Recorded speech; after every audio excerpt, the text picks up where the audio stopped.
Your love is the greatest, greatest love I've ever known. Good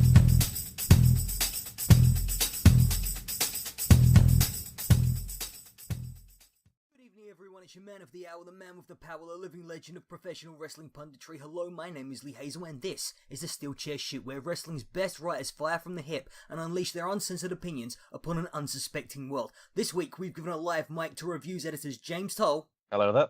And Bradley Tiernan. Good evening. And we're all here to lay down the law about Battleground. This was, Battleground weren't great, was it, fellas?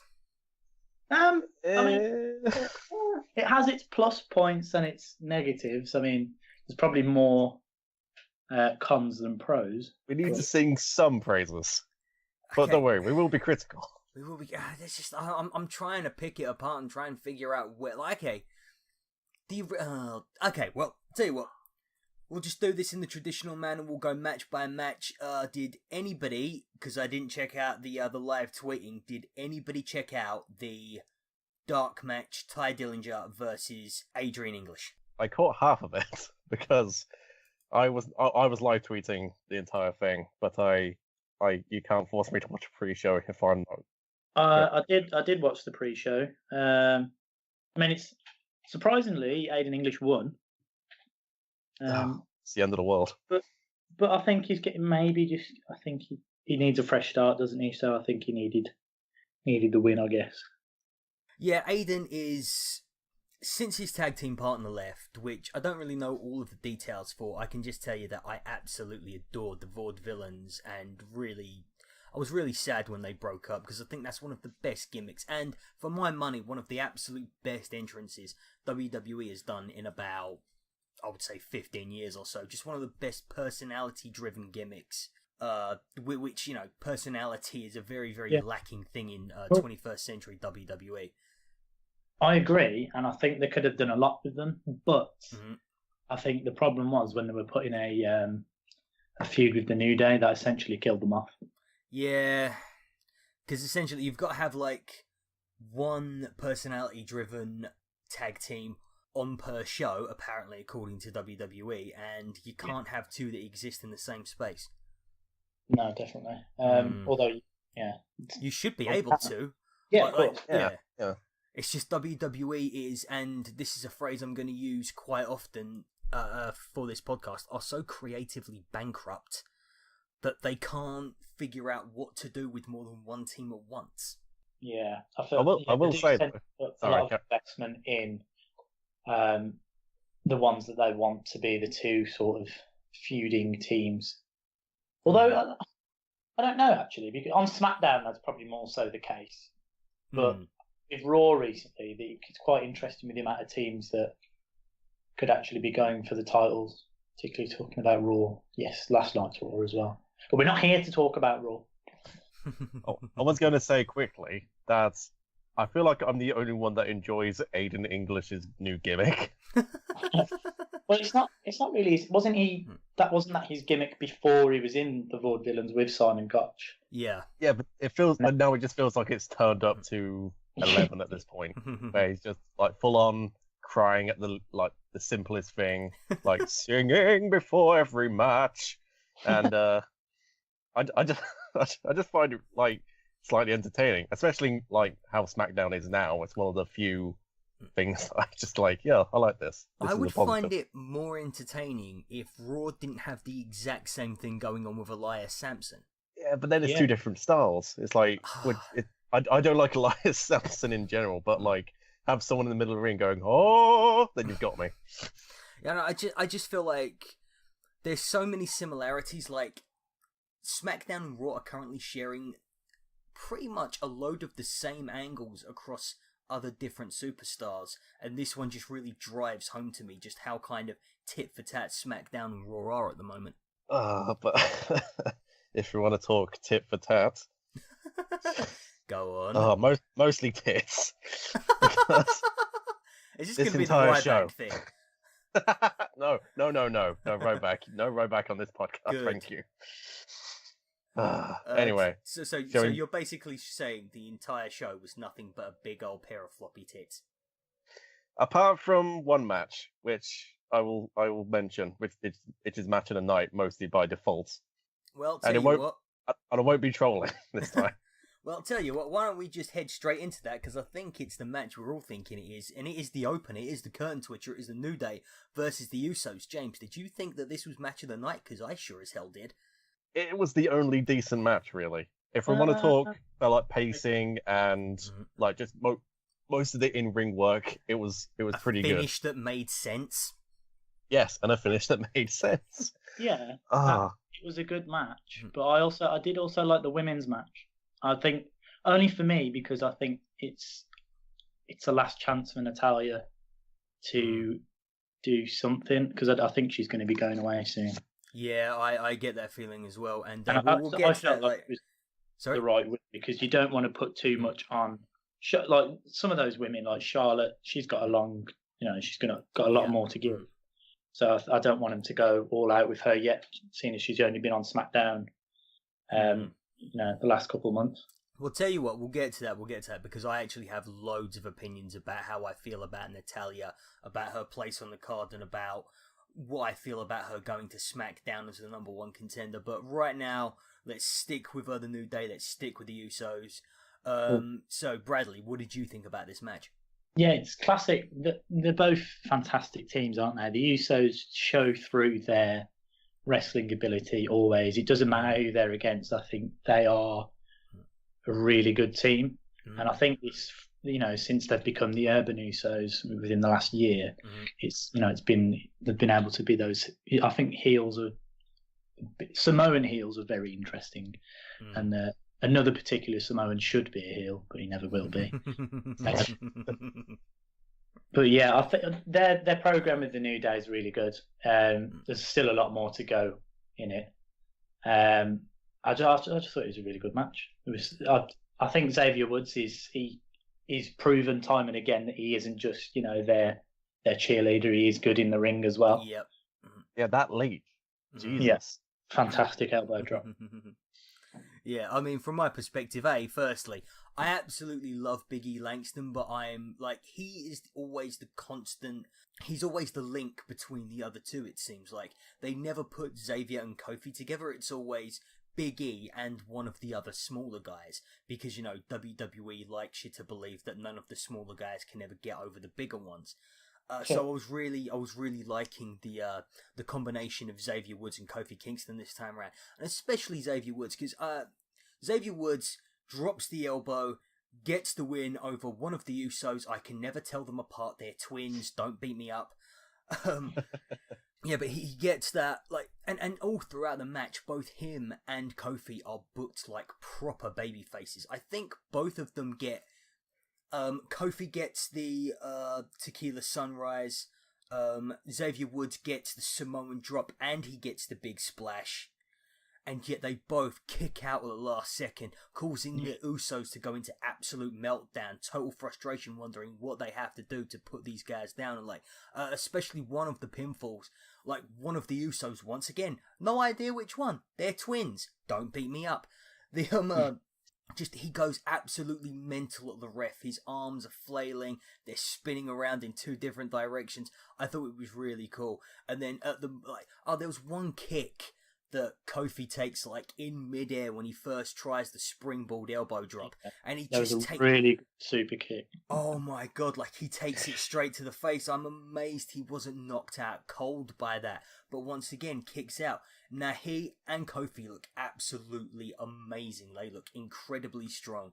Proper merchandise moving, top guy in the company style booking from them too. And the fact that this is the first time in a WWE ring that Xavier Woods manages to get the pin and pick up a belt instead of somebody else picking it up for him, I think is one of the most gratifying moments for a Xavier Woods fan like I am, an up, down, down fan like I am.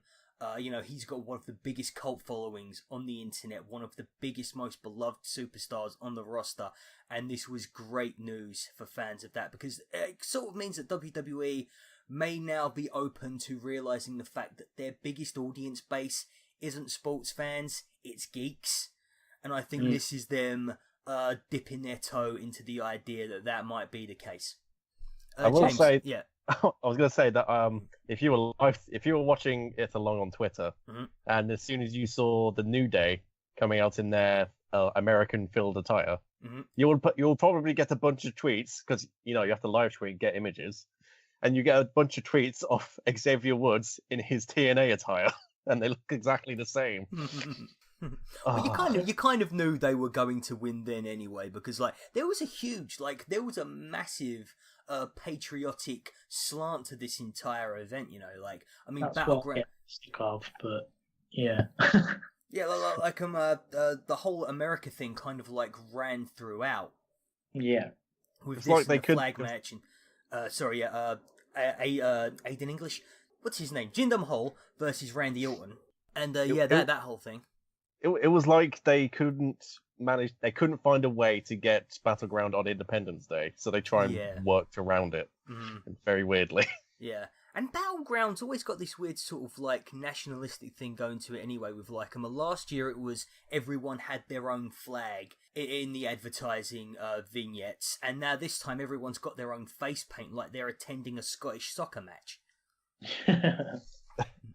Everyone has their colours. Yeah. That's all I've seen that bloody ad.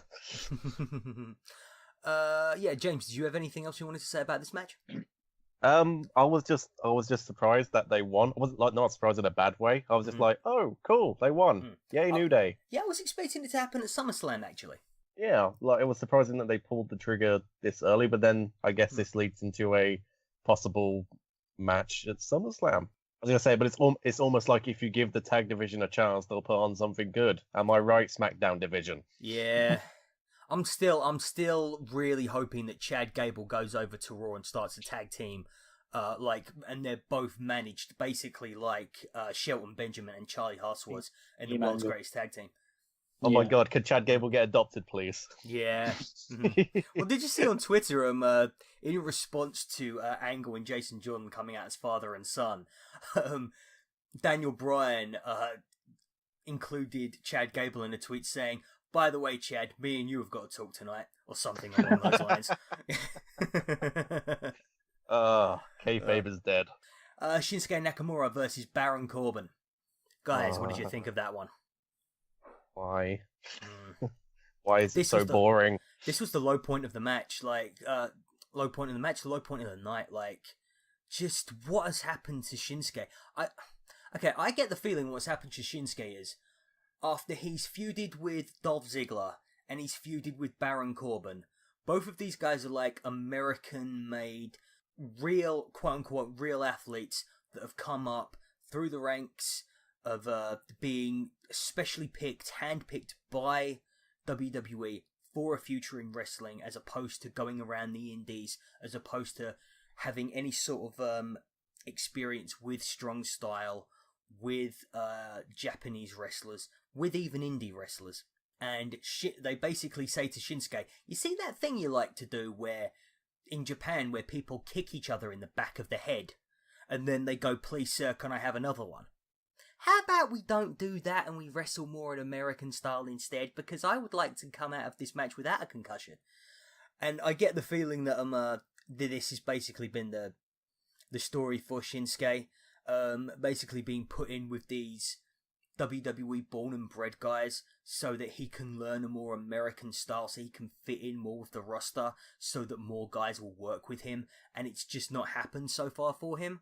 I think he needs to get back in with Sami Zayn, with Kevin Owens, with AJ Styles, and really do something he's more comfortable with. What did you reckon, Bradley? I agree, but I think that's intentional on their part, because I think they're building up to something. As you know, when someone gets onto the main roster, it can be a bit anticlimactic if they achieve very early on, which I think was part of which is why I think they're going back on it with Balor on Raw now. But yeah, in particular with Nakamura, I think they want to do it quite slowly, so he does eventually either win a secondary title or will challenge for a secondary title. I think they're leading to a big match between Styles and Nakamura, possibly. Hopefully. For the United States Championship. But I think it's just it's a work in progress, because I think it's for him as well. He can work in various styles. He's not just about strong style. Obviously, that is who he is. He's the king of strong style. Mhm. But I think it's credit to his own ability that he can go toe to toe with these other guys that have got different styles. Yeah, but it just doesn't. It's not that entertaining or like his last few matches in WWE on the pay-per-views have just not been that great. I think that's partly because of who he's working with as well. Like he can't carry a match like Styles could. Yeah. But well, it probably depends. He needs another person to sort of, he needs another partner that can also make an entertaining match because he is, he's a Japanese star. He hasn't got necessarily the charisma with an American audience. Like obviously everyone loves him, but the problem with being an NXT star is that you've got more indie fans watching. Yeah. Whereas when you're on the main roster, there's still people that don't know who he is. So it is a slow burner. I think they need to build up that whole process with him on the main roster for him to then get to this position where he can challenge for a title. That's the thing with like this slow burn though. It's because it feels so slow that it's actually becoming painful at this point. I mean, I was going back to what you said, Lee, before about him learning the WWE style. It feels like it should be ingrained at this point. But after his time in NXT, and his NXT stuff, great. It's all good. There's only like one match where I was only got tired of it but if you're getting tired, that was I think it was like the third time Shinsuke fought Samoa Joe. Oh really? Because for me it was Bobby Roode. Ah, that was your end point. I just got slightly tired of it because but even though it was like this is still good, but I want something else. Yeah. So it's like. Why can't we bring this over? I don't know. It's to like introduce more people like to the guy that's Shinsuke Nakamura. But it's taken its sweet time. Yeah.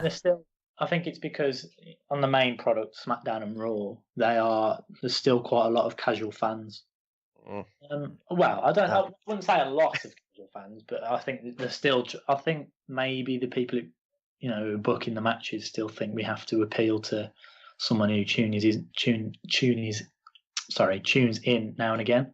Cast out the casuals. Get them out of here.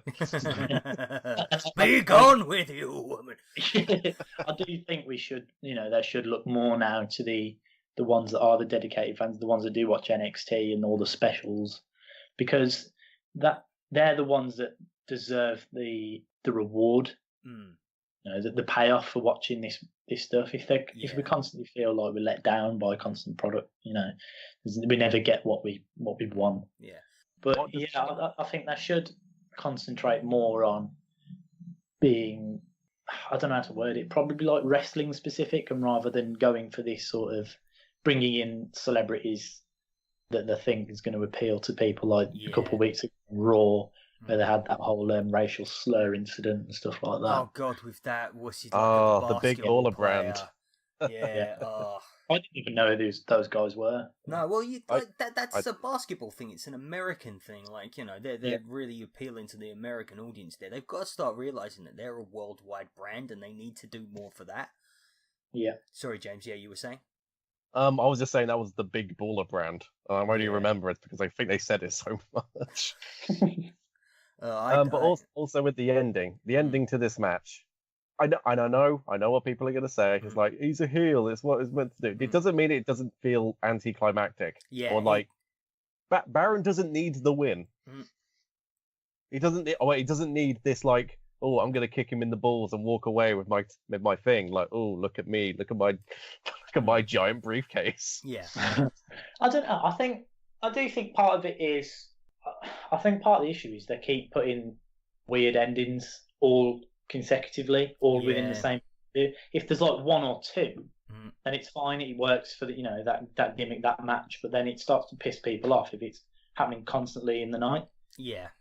Speaking of which, the ending of Styles and Owens as well. Oh yeah. Well, once again, jumping 2 matches in front. We'll get to that. But yeah, like I mean, like you guys have said. Slow burn, okay. A heel finish, fine. But there are good ways and bad ways to do those things, and I just think WWE is screwing up the both of them. Like, Shinsuke Nakamura, leaving the arena with, like, his balls in his hands, like, cradling his balls like they were his babies. Like, That's a star right there. And it's... There's our face of the company. Sorry. Yeah. And then that's the thing, like, you can't book somebody who's going to shift merchandise, who's going to be a top star in your company, as undignified as that, as a guy who, like, is basically being helped out of the ring by referees while his face is wincing up, And then he, like, God bless him, he sold the hell out of that dick kick, but in a way that I actually think is a detriment to him, his character, and how badass Shinsuke Nakamura is supposed to be, especially for this guy who's being built up as, like, the king of strong style, the guy who's going to kick you in the back of the head and knock you out cold. But I think if anyone gets hit in the nether regions, it does hurt, and I don't think anyone can escape that. I know, but, like, So's supposed to be, like, crumpled up in an ambulance, but Braun Strowman left the arena out of his own power. Okay, guys, so Natalya defeated Becky Lynch, Charlotte Flair, Lana, and Tamina in a fatal 5-way elimination match to determine the number 1 contender for the WWE SmackDown Women's Championship at SummerSlam. James, what did you reckon? That's a mouthful. That is a mouthful. That is a mouthful, yes. My other thoughts. I liked the match, but there was just a few things holding it back from, like, being a really good one. So the thing that's holding it back from me was how quick the eliminations actually came. They were it was just so quick. Didn't give. It felt like the entire match was rushed, or it felt like behind the scenes they were going, "Okay, we've got this 20-minute match that we need to do. Oh wait, it's been cut. Oh, we've got time cut. Well, I guess we could keep most of the first 8 minutes and then rush 2 minutes of the end into it." With the way that Tamina was looking after Lana. And then Lana refused to sort of save Tamina in the same way. Does this mean that those two are going to feud? It could be, but it could also just be an oversight as well.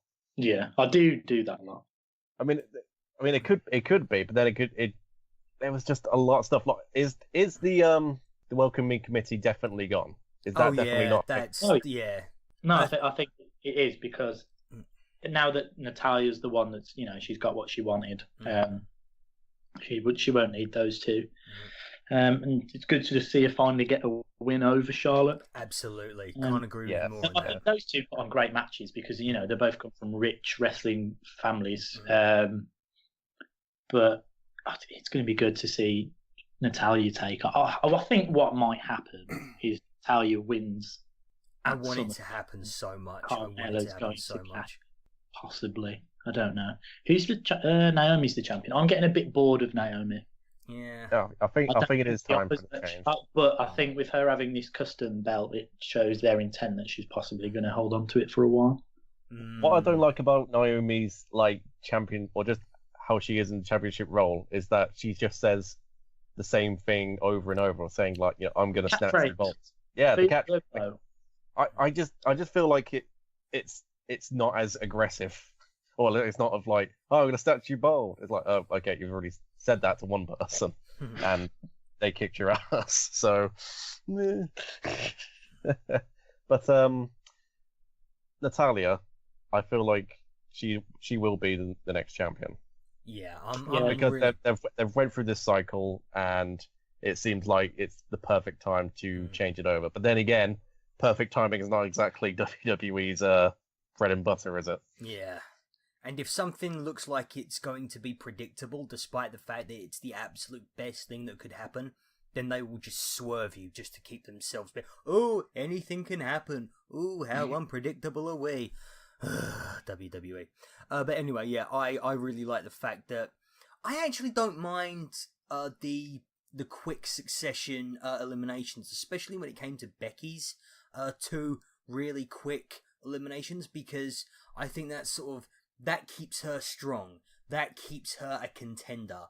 That makes her look like a genuine threat in the eyes of the audience, which I think is always a good thing. I think Charlotte being the last one standing apart from Natalya, obviously, Lana, still incredibly popular amongst the WWE audience, but WWE also need to realise that was for her looks, not because they want to see her wrestle. I don't think anybody chanting "We want Lana" was necessarily saying "We want Lana" in a WWE ring fighting for WWE SmackDown's Women's Championship. I don't know, because I took it that they did, because before she was wrestling full matches, she would do well. They had the couple glimpses of her a few years back when there was on the pre-show at WrestleMania, when they did that, when it was the whole sort of team bad, that sort of stuff. When she was on one of those teams, she did do some good stuff, and her finisher, it's the sit-out spine buster or something like that. Yeah. I think people, when they got glimpses of that, were like, "Oh, that's quite good actually." And I think she's got a bit of personality and charisma, so I think she has got what it takes to be in the ring. But I do also agree, because she's attractive, people probably do want that as well. And that's that. Depending how things go, that could work in her favour as well. Because if it is like it used to be, she could get pushed to the top based on her ability and looks. She did seem to kick a lot during that match, didn't she? Yeah, and she didn't she's not exactly. Sorry? Not me. Her kicks. Hot sleep. Yeah. I didn't hear that, Bradley. You're going to have to say that again. I said they were quite stiff. Oh, okay. I'm not talking about the audience. I said not me. Well, maybe she can be the queen of strong style along with Shinsuke Nakamura then. Yeah. Oh God! If they want to kill their brand instantly. Did anybody have a problem with how Natalya won? I mean, I'm absolutely thrilled Natalya won, because as far as I'm concerned, she is actually, in ring wise, the best wrestler in WWE's roster. In WWE's women's roster, I think still to this day. Experience. Yeah, I still think to this day at NXT Arrival, Charlotte Flair versus Natalya for the NXT Women's Championship, I still think that's the best women's match WWE has ever put on. So I've got no problem with her being the number one contender, especially a tentpole event like SmackDown, the second biggest show of the year. I really like the fact that she's going to be in there with Naomi. Really hope she wins it, because I really want her to do another monster heel run with that belt. However, do you not think that the way she did it was A, a little bit weak at the best of times, and B, the fact that it didn't have the impact that maybe WWE were thinking it would have, like Charlotte's head hitting the lower turnbuckle, kind of just barely grazed it instead of the full-blown whack on the back of the head? I'm sure they were hoping it was supposed to be. Bradley? Yeah, I think it was didn't play out exactly how he wanted to go. But I don't think that takes anything away from Natalya. I think it also makes her look exactly how she is. She's this aging, experienced women's wrestler. She's got a lot of experience. I think they should be playing it that she's smart and she knows how to get the best of all these women that she knows of quite well on the roster, but also that she is quite desperate in a sense to cling for that last proverbial women's brass ring. So I think it was. I would have liked to have seen her win it with her sharpshooter, but I think she won it in the right way. She had a little bit of help. Hopefully, she wins the championship with the sharpshooter, which I don't think they're going to do to Naomi. I mean, if they do, it'll probably be Naomi passing out instead of tapping. But I would just love to see that, especially SummerSlam. Bringing back memories of when Bret Hart won it off of Mr. Perfect. That'd be so great. I think I don't think that match is going to be particularly great, Natalya and Naomi. I mean, I think they've got good chemistry because they get on quite well in IRL. But the Total Divas universe. Oh, do you think this may be a Total Divas angle then? Oh God, don't, because the Alexa Bliss and who else has been confirmed for it now? Nia Jax and Carmella. No, but I think the bigger match is going to come when I do think Natalya will probably win at SummerSlam. and then it'll be a monumental match between her and probably Charlotte at some point. I would love to see that. WrestleMania. There's so many awesome possibilities in the next WrestleMania, but as I've said before, you kind of don't want to give everyone all the these big matches with the people that they were born to face, because you want to hold on for something else, so they've got something else to look forward to as well. Put them all on the same pay-per-view. That's it. Not going to come back. James, anything else? I just think that we shouldn't. Well, reiterating what you said about it barely having an impact. With a similar thing happened at WrestleMania, I believe, in that Fatal 4-Way Women's match. Where was it Sasha Banks that hit the turnbuckle? But it just didn't look convincing enough, and it was like, let's just not do that anymore. It just doesn't work. That's how Alexa Bliss was supposed to have retained or won the title, was by just basically lightly putting somebody's head into the lower turnbuckle. And it wasn't even exposed or anything, I don't think. So what is in that lower turnbuckle? I know, just what is full in there? Of ball bearings. Just someone decided for a laugh. Yeah. It's like whenever Matt Hardy smashes someone on the turnbuckle, they should just be dead. Yeah. They shouldn't be alive. So anyway, guys, that's the second match in a row now that's ended in a rather dodgy fashion. And how did Kevin Owens versus AJ Styles end, I wonder, Bradley? Well, it was a good match, I think. There was good back and forth between them. Up to a point, certainly it was a great match, yeah. But then the match ended in a sort of muted fashion because he rolled through. There was constant back and forth with Styles trying to put a calf killer, whatever you want to call it, on Kevin Owens, yeah. On Kevin Owens. And I think Owens was reversing with a crossface. And they were going back and forth. And then Owens rolled through one and pinned him. But it wasn't a pin because Styles is shot. On commentary, I think it was probably Tom Phillips said both Styles' shoulders are down. But there wasn't. His one shoulder was up, which I think might get addressed tonight, or has been addressed whatever time this goes out. By the way, time of recording is before the SmackDown after Battleground, just so you guys know.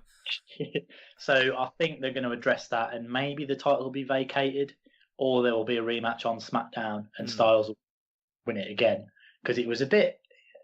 I think everyone was a bit quiet with how it happened. Like there was muted reaction because it was just ending like that. That's came out of nowhere and did not have the kind of climactic ending you would expect a Kevin Owens versus AJ Styles match to have. There was no shock value to it. It wasn't like Styles won in Owens won in a heelish fashion. He won basically because the referee fucked up. Yeah, because he was out from the ref bump. Yeah, I don't know if that was deliberate or it must have been, but I mean, considering the referees acting from the ref bump onwards, like, the guy should earn a Razzie for that. Seriously. Yeah. Also, can we just talk about how, just like how amusing it is, just to hear Kevin Owens just shout. Or just shout random things into the crowd, because I just love the evolution of like the different things that he says.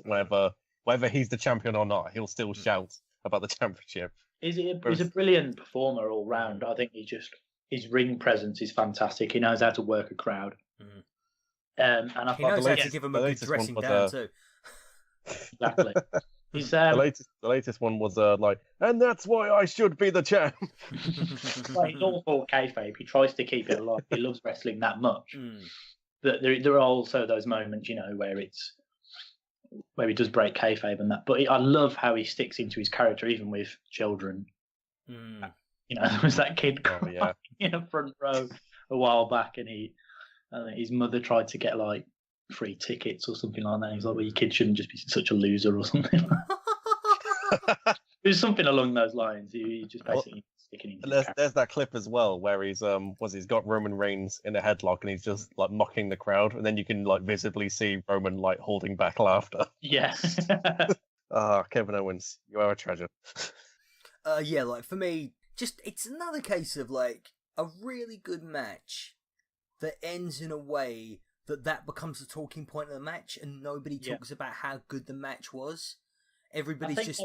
I think that they just do it to carry the feud on because they haven't got any other way. They don't know how to write it better for themselves to carry that feud on. Yeah, because like this is after this, Kevin Owens doesn't have another rematch. This is his rematch, but now AJ Styles at SummerSlam can have a rematch, and I'm hoping that this produces the kind of wrestling, the kind of match between these two that AJ Styles versus Kevin Owens should have, because so far in this feud, I don't know what the match at MSG was like, it wasn't televised, but so far it's not inspired me in the way that two of the best wrestlers in the world should inspire me. Yeah, I think it's because they're not building it around the title the way they should do. Both of them are quite passionate, especially Owens. We saw how protective he is over his status when he's got a championship. Yeah. Face of And America. that's why I feel he should throughout this feud he should be the one with the championship and Styles the one probably chasing it, because I think it gives Owens a bit more purpose in the feud. Okay, guys, so from the face of America to the flag of America, John Cena defeated Rusev in a flag match. James, tell us what you really think. This? What I really think is John Cena fucking mentioned 9/11. How was he gonna lose? WWE like pissing off people, but not this much. So they would never do it. They telegraphed it so hard, and I just like, what is this? Yeah. What is this we're looking at right now? This is 2017. To have two America versus, evil foreign matches. Three if you... Hard. Yeah. Three if you count AJ Styles versus the Canadian Kevin Owens. Yeah, but also Randy Orton versus the Canadian Jinder Mahal. I don't suppose Baron Corbin versus Shinsuke Nakamura counts either, does it? But one day. One day. They don't talk they about will just wrap. Nakamura. Yeah. Oh, sorry, brother. I was just going to say, one day they will wrap Nakamura in the flag of the rising sun and just have him booed because Japan. Probably on the anniversary of Pearl Harbor, because, WWE. Oh, God. Mm-hmm. Would they? Would they have the balls? That whole flag match is just... Why have anything like that in wrestling in 2017? It's completely void of all logic. There's so many times where you were just shouting at the screen going, just get up and run with the flag, or throw the US flag, the Bulgarian flag, into the crowd, and then run off with yours. Yeah. Like, there's so many... It's just a complete... I know wrestling is illogical at the best of times, but this really took the biscuit. And this stretched... Thing, I don't mind Cena. I think he's a fantastic showman. I do enjoy watching his matches. Yep. But this is absolute bullshit. This is one of those, like, big match, John, big stipulation. Yeah. He can't call a match as well as some other people possibly could do. Some people might have been able to make this match work. AJ Styles, for example. Possibly Kevin Owens. But just, like... And especially... Yes, go for it, Bradley. I think it all comes down to their 50-50 booking, that they don't want either of them to lose in a singles match. So they have to have some bullshit stipulation, like a flag match, where Rusev gets to lock in the Accolade a few times, better than Cena locks in the STF, because that looks shit. Oh, God, yeah. Sorry, I'm starting to swear now, because this match really did get on. I don't censor this match. I don't censor this podcast, dude. I ain't got the time to put in bleeps for the fucks and the shits and all that sort of stuff. Yeah, like, go for it. It was one that just... Boobies.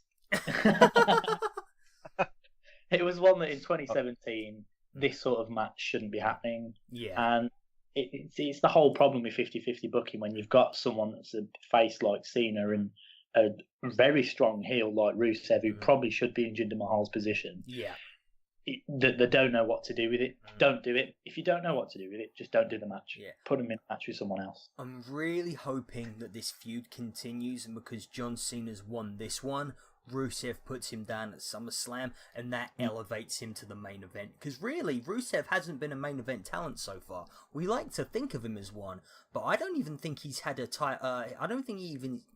I don't even think he's had a title shot so far. Not on SmackDown. No, he did. He was US champion for a bit, but no, US champion. But I'm talking the world. I'm talking, like the big main event title. He should. I do think he should be in Jinder's position, but I think he might have some sort of involvement at SummerSlam, maybe a title match, or just another match with Cena. Well, I still don't think he's going to win clearly because they can't let him. It's going to be Jon Stewart hitting Cena with a chair again, or some other. Well, that's fine. That's fine. He doesn't have to win clean, just as long as he looks. Like as long as it isn't ridiculous. I will say though. Sorry, go on.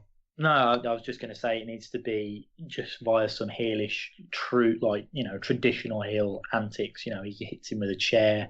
He just, it does something that should get you disqualified. It shouldn't be some celebrity involvement or, something that just really grinds my gears. I was going to say that if there was any opportunity to turn Cena heel, then this is the perfect place. And I know you're going to be weirded out, but thanks to people on Twitter, and I even live tweeted this at the time, John Cena violates many things that you should never do to the American flag. Yeah. Including putting his foot on it. So, if this is a chance to turn Cena heel, this is the perfect time. Fuck America, Cena. Could you imagine? He turns his back on America. It's the perfect time, guys. Come on. Let's get behind it. But then get the what hashtag does going. Rusev do? Does Rusev just sit there dazed and confused while John Cena wipes his ass with Old Glory? Just wondering why the hell he's doing this. That would be incredible. We finally get babyface, handsome Rusev. And then I Hate America John Cena in a double switch at SummerSlam. That would be incredible. Oh my God. We could turn Bulgaria into the new haven of WWE. Screw the UK Championship. We want the Bulgarian Championship. Yeah. And my thoughts on the match are just a couple of things. A, the whole trying to grab somebody by the ankle or by the waist or whatever, trying to keep them away from the flag, made the match from conception to completion, look ridiculous. And those stands that they've got to put the flag in, John Cena and Rusev stood on those stands so often with their legs apart, with the bit where the flag goes into sticking up in between their legs. And I was just thinking to myself, if any of those guys slips right now, Nikki Bella's not getting kids, you know what I mean? I think also a good thing to raise was that Cena's flag was in his corner, which was closer to the podium. Yeah, that's cultural bias. They should have both been on the right-hand side of, hard cam. Oh, it's okay. It's okay, Bradley, because America. Yeah, exactly. Yeah, he gets home advantage, I guess. I would love that to be in Rusev's promo tonight. I would love that little technicality to be in Rusev's promo. Okay, guys. So next match, Sami Zayn defeated Mike Kanellis with Maria Kanellis in a singles match, and I'll take this lead on this one. Firstly, I was scared shitless that Sami Zayn was going to be the springboard off of which Mike Kanellis launched his WWE career. I genuinely thought he was going to win. I didn't think it was going to be clean, but I thought it was going to win, and it would just send Sami Zayn straight back down to the other end of the table. I had those fears as well, but when I thought about it quite a bit, I realised when WWE take on certain former TNA stars, they really, I think, look at them as though they are jobbers, and I do think Mike Kanellis is going to end up being a jobber that he might get a few wins for, to push their gimmick a bit because they're heels. Yeah, that love in people's faces. I do think he's just going to be another Kurt Hawkins, but with a few more wins under his belt. Yeah, and they owe nothing to him. They owe nothing to him or Maria. So I just think it's just another win for Sami to come across as someone who can get wins when he most needs them at a pay-per-view. Yeah, I'll give credit. I was going to say quickly, I'll give credit to Sami Zayn, just because we were talking before about the promos or stuff leading up to this rivalry, and I have to give credit to Sami Zayn's timing, his comedic timing, because it's quite good. He's especially fantastic. especially with that one moment. I think, but it was Maria and Mike being interviewed, and then off screen you heard like a bunch of pipes falling over. Camera pans over, and Sami Zayn's just like doing his shoelace, like, oh, sorry guys. Speaking about him and Owens again, it's just that you can tell how much they love wrestling and how much they watch WWE growing up, because that's had such an influence on how comfortable they are with the program and how natural they are in terms of, you know, backstage segments and their promos and stuff like that.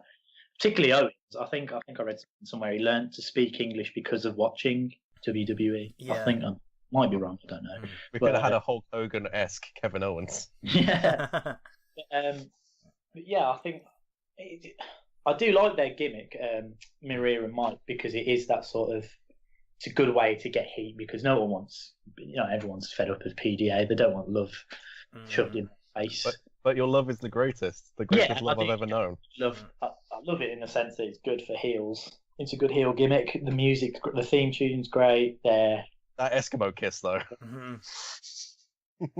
You see, and that's the thing with their gimmick. Like, I think this gimmick could work and be a really big main event gimmick, like the Miz and Maurice. But the problem is that because it's WWE, it gives Mike Kanellis a form of emotional vulnerability, and that means in WWE's eyes, at least under the management they've currently got, he will always be seen as weak, and this is the thing that's going to mean he's going to end up, on dark matches, probably after SummerSlam. I don't think we'll see him on the main card for a pay-per-view until Survivor Series, when he needs to, they need an extra man to pad out one of their 10-man tag team matches. That'll be really sad if we see him, even after this episode of SmackDown, we see him on an episode of Main Event. Yeah. Which I don't even attempt. Yeah, that is still a thing. The most recent one had Gallows and Anderson on it, so that's a sad time to think about it.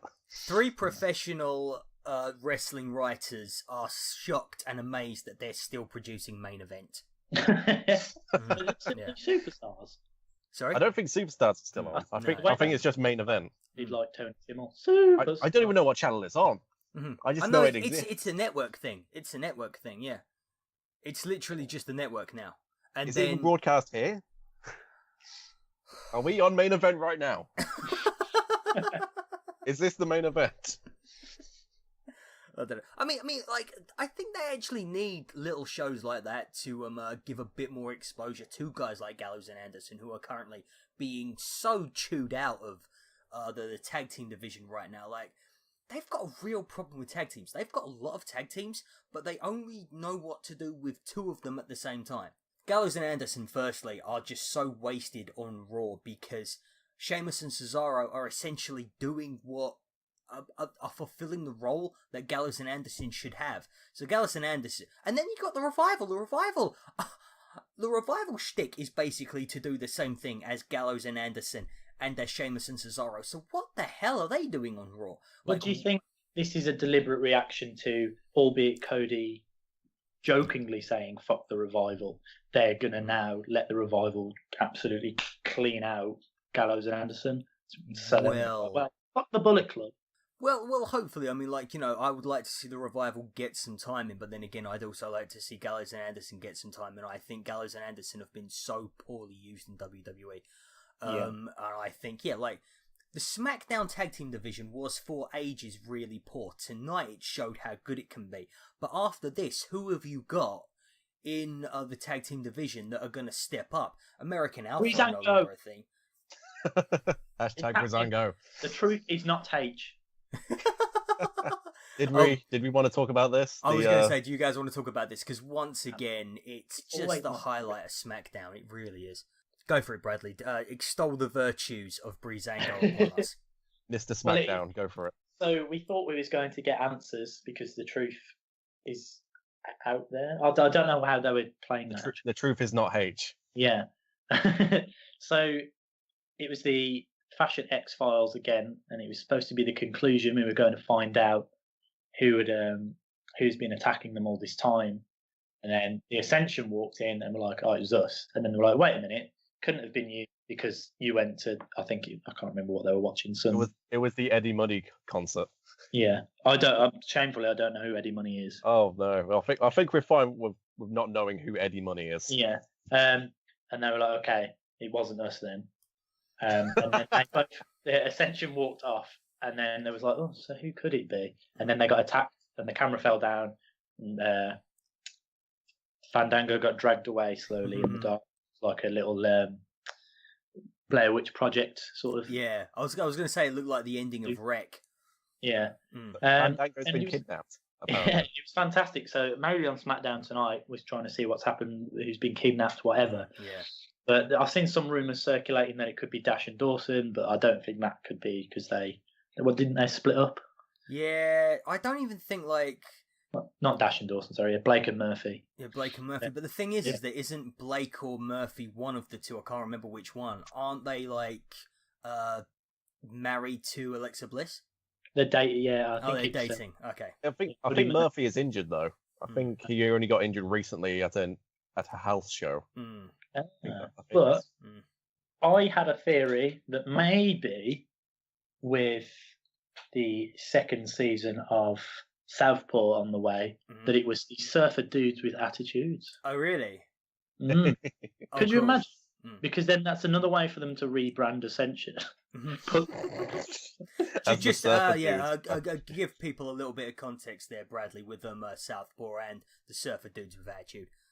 Yeah, on WWE had a YouTube series which was called Southpaw Regional Wrestling, which was a sort of a spoof, a parody on 80s wrestling. Also an extended KFC advert, which is how they got the funding for it.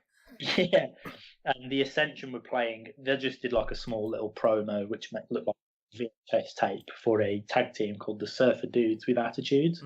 They didn't say anything; they just pretended to just go whoa. Right, surfboards. It was pretty funny. I think that would be good. I mean, there wouldn't be a lot of fans that got it, but also there's probably not a lot of fans that are sticking along with the Breezango stuff.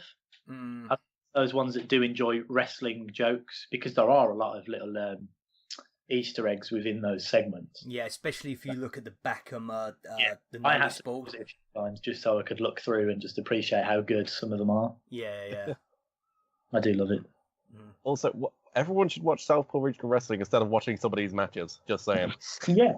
Like, if you're bored watching this pay-per-view, just switch over to YouTube, then come back. Yeah, but unfortunately, considering how many of these shows there is only so many times you can watch Southpaw Regional Wrestling and laugh at it. There's only so many times Cheddarson can save you. Cheddarfield, damn it. Just after that, though, I just really want to see John Cena step into the role of a re-announcer. I really do. He was spot on in that series. It was truly riveting. I was the news anchor. Okay, guys, right. Anyway, main event time. Jinder Mahal once again defeats Randy Orton for the third fucking time in a row in the Punjabi prison match for the WWE Championship. James, when will this nightmare be over? Apparently not this year, because this is a Punjabi prison match in 2017. And do we want to talk about... Well, did you want to talk about the match first or how it ended? Well, let's get into how it ended, because quite frankly, I'd like to shut this conversation down as soon as I possibly could, though. The fucking Great Khali showed up. I wasn't expecting it. Oh, no one expected it. This is how absolute piss poor WWE were at scouting talent in the 2000s. In 2017, your big nostalgia pop is the Great Khali. Who was a world champion and a WWE champion. While TNA had the likes of AJ Styles and Samoa Joe and Christopher Daniels, and New Japan had Okada and Tanahashi, and ROH had Steen and Tyler Black. WWE were pissing about with the likes of Gene Snitsky and Carlito and MVP and the Great Freaking Khali, and this is your punishment, WWE. This is the benefit is they don't have to be big time players when they do make their returns for like a cameo, so they can come back to Royal Rumbles and then get ejected within the first, minute. Yeah. And They don't have to be treated like conquering heroes, do they? No. I mean, I feel like I'm not the only one saying this. Is when I watch a WWE product, I don't want to see a big guy like stumble around, occasionally slap people on the chest, and then leave. No, definitely. But I think the biggest question that raised for me when he was very slowly making his way to the ring, I remembered that I think the reason why he left or his contract ended was because he's quite ill. Like, isn't it? Isn't because of his is it giganticism or? Yeah, his knees are apparently wrecked, which makes, if you watch him climbing the Punjabi prison with that in mind, it's painful to look at. Like because of the giganticism stuff as well. Like, so his jaw gets bigger and his forehead gets bigger and stuff like that. You could tell that he does look different. Like, his face looked even smaller. Yeah. So I was like, is he fit enough to be? He looks in good shape though. Like, I mean, body wise, he's in good shape. He always keeps himself fit, but I don't think he's well enough, like, physically, to carry. I don't know what they're going to do because he is signed like to a full contract, I think. So, oh my God knows what they're going to do. I don't want more. Why? Is this going to be the SmackDown Survivor Series match? Is it going to be Jinder, the Singh brothers? He's Renee's new partner on the new WWE show, Talking Punjab. I'm going to murder both of you if this happens. Because you've just jinxed everything. They get Jinder Mahal, Khali, Rusev, and the Singh brothers on SmackDown in a rest of the world versus USA, where it's like Cena, Orton, probably be Chad Gable. But I just want, if this is what they're doing in 2017, why haven't they brought back Shelton Benjamin and had him in that sort of? If we're doing this in 2017, why don't we have a flag match? Oh wait, we did. Oh Christ! That. Could I just say about the Bollywood boys, right? The Singh brothers. God bless those boys, seriously, because they have been bumping like absolute champions. Like, they have gone, they went about that Punjabi prison like pinballs. Yeah, that table shot. Yeah. And that didn't even save it. That didn't even save the match. No. And another thing, okay, God bless Randy Orton, because you can tell he's trying to give it his all. He's trying to work the best. Sorry? I don't think he is. I don't think he cares about the feud. And who can blame him? Who can blame him? He didn't even say his own name right at one point. His own name. He went Randy Orton.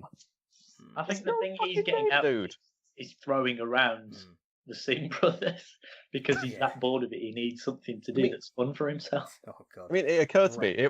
It shot me like a bolt of lightning. Is that this is pretty much the same formula for their matches. Except now there's a cage. Yeah. There's two cages. Yeah, oh God, like Randy Orton. They threw in the Khali at the end. Yeah. Randy Orton ragdolling the Singh brothers like they were characters in a shittily made video game. Like, just incredible. Like, and also, okay, right. Randy Orton probably doesn't care about this feud. Because why the hell would he? He's been told to job to a jobber 3 times in a row in the main event for the WWE Championship. Like, his stock is going to take a nosedive after this. And, it's not been his greatest year, let's face it. I mean, like, I was hoping that his feud with Bray Wyatt would be the coming out party of Bray Wyatt as a main event talent. But no, WWE decided to use this to prototype their broken stuff that they're thinking about doing with the Hardy Boys, which hopefully now they realise is a poor idea on their part, because the stipulation that must not be named. Oh God, they can't do it. Like, we all want to see how WWE would do it, but we only want to see how they would do it because it would be so bad. Because we know it's going to be shit, and we're morbidly curious as to what their version of the Broken Brilliance would be. If we want to see that again, then we should hope that Matt and Jeff get let go and put back into ROH, because they're the only guys who, at the moment, because they're feuding with TNA, they're the only ones who can do that feud justice, because they'll give Matt and Jeff the creative freedom that is necessary to move forward with it. WWE ain't giving them that kind of freedom. But anyway, right. I was just going to say quickly that this feels like the second time in a Randy Orton match that WWE have just went, you know what, fuck you, all the people that bought a ticket. Because when they did the stipulation that must not be named match at Payback, they had to watch it on a screen. And now this one, they can barely see anything at all because of all the bloody bamboo. Oh my god, yes. This is the worst match for television. Still reinforced bamboo, get it right. Oh, I'm sorry. They did reiterate that so many times. Steel reinforced bamboo that bends like it's Play-Doh. I think it was steel reinforced. I think it was Kayfabe News, who's another publication, said that I wouldn't be surprised if that chair was reinforced with bamboo. Is Kayfabe News, is that the one that's like basically The Onion, that is like piss-taking stories? Yeah, okay. Yeah. Brilliant. Cool, yeah. Just making sure we put that up front in case we start thinking, like, people think we're quoting that as an actual legitimate news source. No, they're a satirical. Yeah. Well, that's good. Until as of late, they've become an actual valid resource. Yeah. They did predict that the Punjabi prison would come back. Like I think 4 or 5 years ago. Yeah, they said it as a joke. As a joke, guys. Can we just talk about how this is just a really, really dumb match stipulation? Can we talk about how this is a really dumb match? It's a dumb champion. It's a dumb nostalgia bot. This whole thing is just... It's almost self-parody from WWE trying to be as bad as they can possibly be. Just these doors, these 60-second doors, and they have so much time to escape, but you're constantly seeing the same thing where either someone's trying to get out and someone's holding them by the leg, going, "No, I'm not letting go. You're not going out." And then with those doors as well, you could actually they didn't shut properly because underneath the apron, if you slid down the side of the apron, you could have got through the gap at the bottom. Yeah. It was another match that was just void of all logic. I kept having a question in my head, like, if someone is midway through those doors, do they shut it when the 60 seconds go through? And since it's still reinforced, they should be sliced in half. So, and then you had one of the Bollywood boys, the Singh brothers. I keep calling them the Bollywood boys because I think the Bollywood boys is a much better name. But you really just had him like slither out through the holes in the outside of the cage. Yeah. Just normally. And I'm looking at him and I'm looking at Randy Orton, I'm thinking to myself, okay, Randy Orton's bigger than these guys, but he's not that much bigger. Randy Orton could probably fit his hips and his shoulders through them quite easily. Yeah, I did think that as well. The only ones that weren't fitting through were Jinder or obviously the Great Khali. But well, the Great Khali couldn't. I even think maybe Jinder could have. I mean, he is, what is his nickname now? The Bollywood bodyguard? Like, what is his... The Maharaja? Hard body Mahal. Yeah, the Maharaja. Hard body Mahal, as they started calling him after he, miraculously became the Ultimate Warrior. And after he gave Finn Balor a concussion. Yeah, oh Christ, yeah. Also, if they weren't, like, wearing the apparent we're selling ourselves to India on their sleeves, they are brown nosing at this point. They are so deep in India that it's like, what do we need? Okay, we need to highlight the Hindi commentary. Okay, we got that. The Punjabi prison. Okay, we got that. Kali, bring him in quickly. Come on, India, please buy our shit. I mean, okay, technically, the fact that there's over 1 billion people in India means this is by far and away the biggest market WWE has ever found itself into, but they gotta remember that for the largest population, probably the smallest percentage of people who actually have access to WWE's merchandise. It's still it's still a hugely poverty-ravished country with a huge overpopulation problem. Well, they're still not. I think it's just the ideals between who's the marketing team or who's overseeing everything does not match up with probably what the creative team want to do. Yeah. So then you're having a conflict of interest and you're getting absolute shit come out of it. Yeah. We can at least agree that it's not subtle. Oh, God. It's like the furthest from subtle you can ever be. Right. Yeah. One last point I want to make about this. After they got out of the first of the 2 cages they needed to escape, I looked at the time, saw there was 15 minutes left of this pay-per-view, and my heart just sank.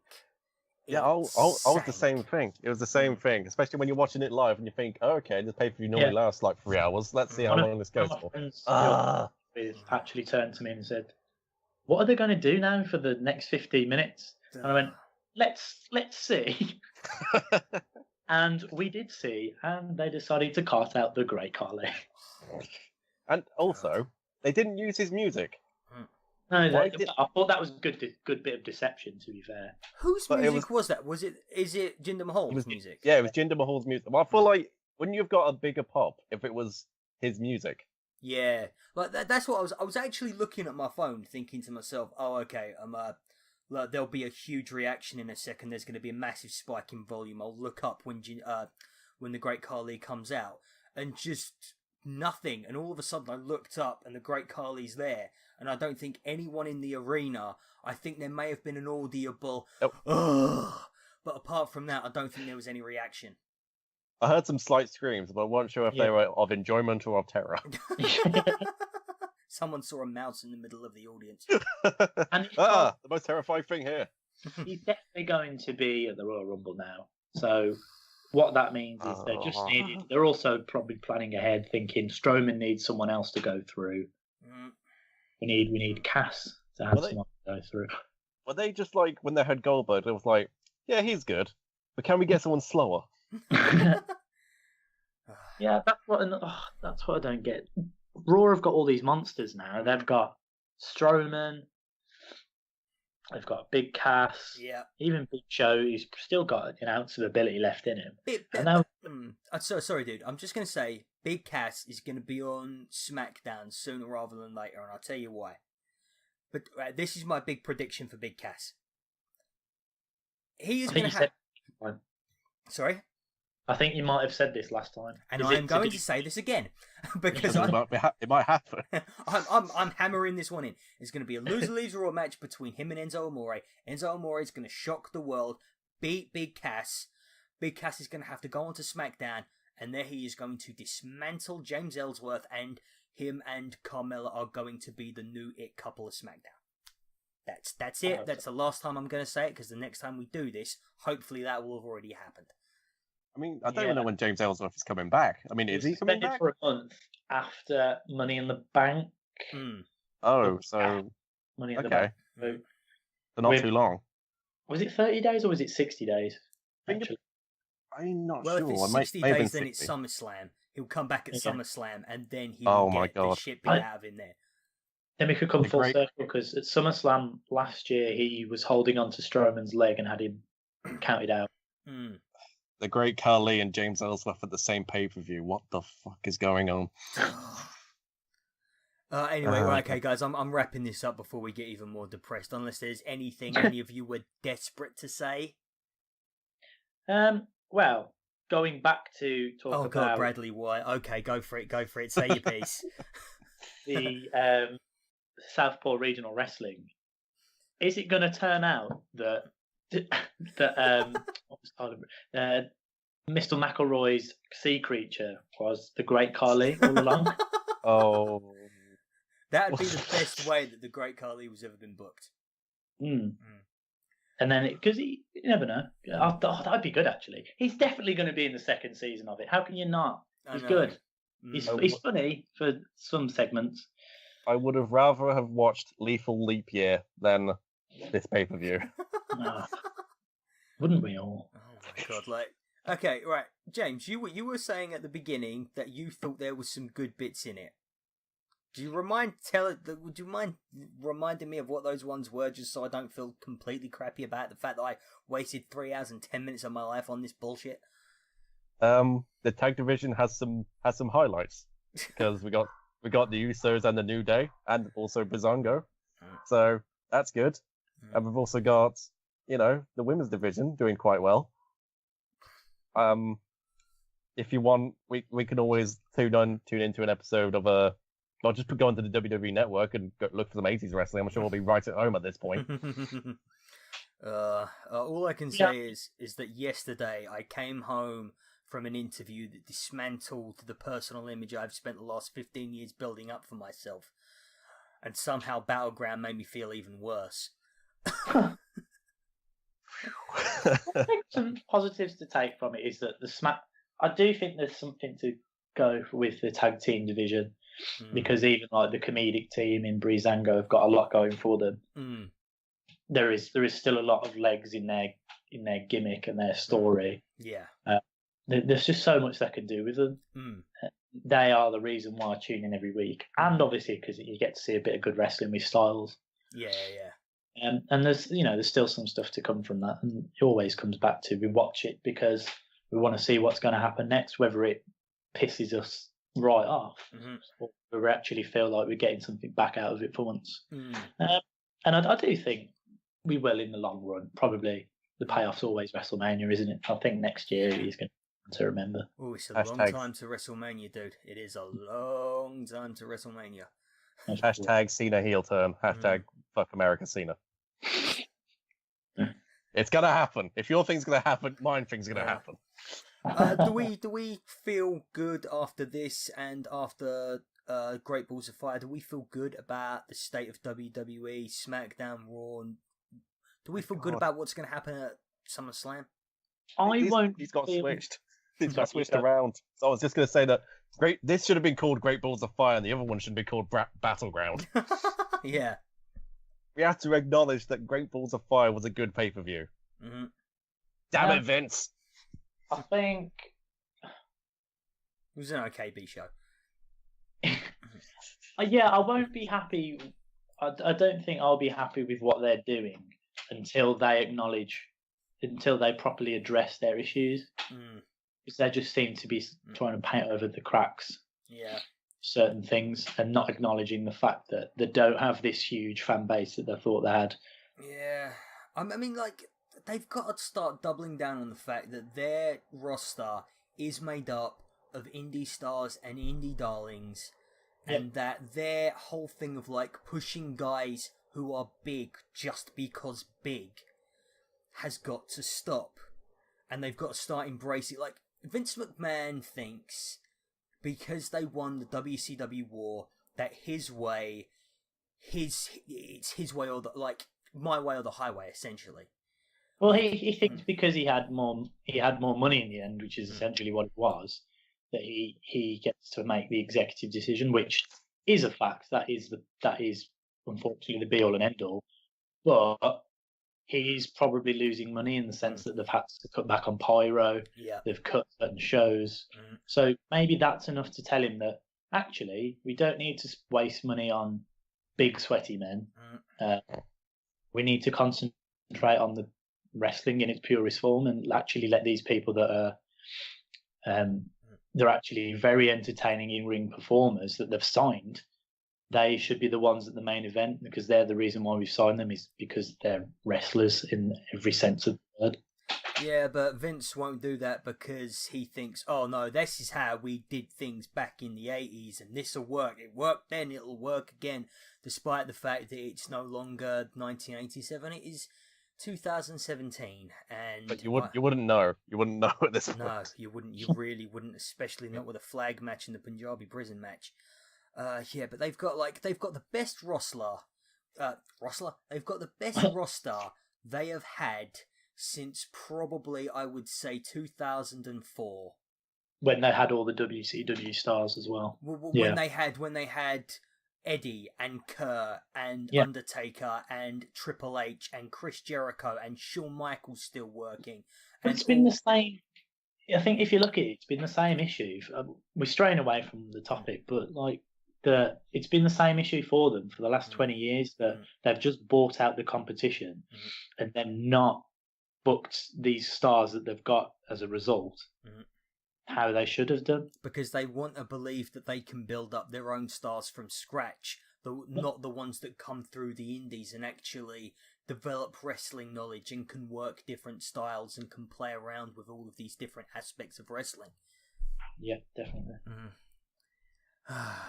Anyway, I think last year we were all saying how poor Raw was, how great SmackDown was, and this year I think those two have completely swapped places. And I think going into SummerSlam, I'm much more looking forward to the four-way between Brock Lesnar, Roman Reigns, Braun Strowman, and Samoa Joe. Mostly because I think Samoa Joe's going to win the championship there. Yeah, I'm quite pleased with myself because I predicted that. I didn't actually say it on record in front of anyone, which is annoying. Yeah, that's why I've had that happen to me so many times. That's why I'm so desperate to keep reiterating the point about Big Kaz going over to SmackDown. Yeah, and the fact that Strowman interfered in that match between Reigns and Joe, I thought it's got to be a fatal four-way. Yeah. How good would that be? So, but I didn't have the records. It was too late. And it's gonna happen, guys. We're gonna see John Cena flossing the American flag. Just saying. Yeah. I think if it's John Cena's not going to be able to get the best out of Jinder, and Jinder's not going to be able to get the best out of John Cena. I think maybe though at SummerSlam it will be Jinder. Like I would actually like to see, despite the fact that I really want to see AJ Styles win the WWE Championship at SummerSlam this year, I really want to see him versus Kevin Owens again because I really want that really good match that these two should have had and yet haven't quite had yet.